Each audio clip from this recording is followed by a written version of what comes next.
my soul, my Savior God, to thee. How great thou art, how great thou art. Then sings my soul, my Savior God, to thee. How great thou art, how great thou art. Kita telah berada di dalam gedung gereja yang dibangun oleh para kesatria salib pada abad ke-12 dan pernah dijadikan sebagai madrasah oleh penguasa Islam. Dan gedung gereja ini ada di wilayah kekuasaan negara Prancis, dan oleh negara Prancis pengelolaan gedung gereja ini diserahkan kepada salah satu ordo Katolik yang ada di Prancis. Kita berada di gereja kelahiran atau Church of Nativity yang pada Desember lalu tidak ada ibadah dan tidak ada perayaan Natal di sini, hanya ibadah sederhana karena mereka sedang prihatin dan menyatakan menunjukkan bela rasa solidaritas bagi saudara-saudara mereka yang menjadi korban peperangan di jalur Gaza. Disinilah kita mengingat peristiwa kelahiran Tuhan Yesus, Sang Raja Damai, Juru Selamat, yang kelahirannya jauh dari sambutan hangat manusia. Dan sampai hari ini kita seperti terus mengulang dan mengulang betapa ia tidak mendapat tempat di hati banyak orang, bahkan di hati orang-orang yang sudah mendengar dan mengaku percaya kepadanya. Mereka sibuk berperang, dan banyak pemimpin dunia yang adalah orang-orang Kristen mengenal kasih Kristus, berbicara tentang kasih Kristus, tetapi mereka pun seolah-olah tak berdaya untuk menghentikan peperangan yang terjadi di jalur Gaza. Semoga konflik ini segera berakhir, perang berganti dengan damai, dan gereja ini pada Natal tahun 2024 dapat kembali menyelenggarakan perayaan Natal yang meriah menyambut kedatangan Sang Raja Damai dan mengingatkan kita semua, sesungguhnya kita dipanggil Allah untuk hidup di dalam damai, berbagi cinta, berbagi kasih sayang. Inilah gereja kematian yang juga dibangun oleh Putri Helen yang adalah ibu dari Kaisar Konstantinus.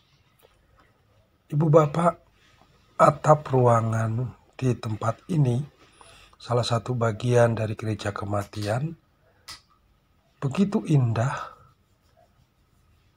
membentuk sebuah lukisan yang kalau kita perhatikan dari dekat sebetulnya terdiri dari mosaik, pecahan-pecahan keramik yang sangat kecil yang ditata sedemikian rupa sehingga membentuk sebuah gambar yang sangat indah. Begitu juga hiasan-hiasan ini semuanya di atap ruangan ini terbuat dari mosaik. Sebuah karya seni yang luar biasa indah dan tentu dibuat dalam waktu yang cukup lama. Bayangkan potongan-potongan kecil entah dari keramika atau yang lainnya. Kita melihat banyak peziarah di sini.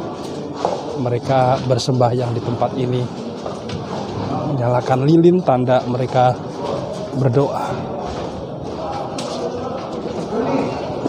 Gereja Makam Tuhan Yesus cukup ramai Bapak Ibu oleh para pengunjung yang nampaknya berasal dari berbagai negara.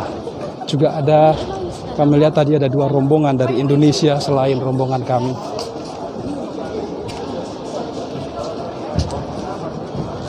Guide kita adalah seorang Israel, warga negara Israel, tetapi dia seorang anggota Kristen Katolik dan sebagai seorang Yahudi yang percaya kepada Yesus, dia mengalami minoritas ganda.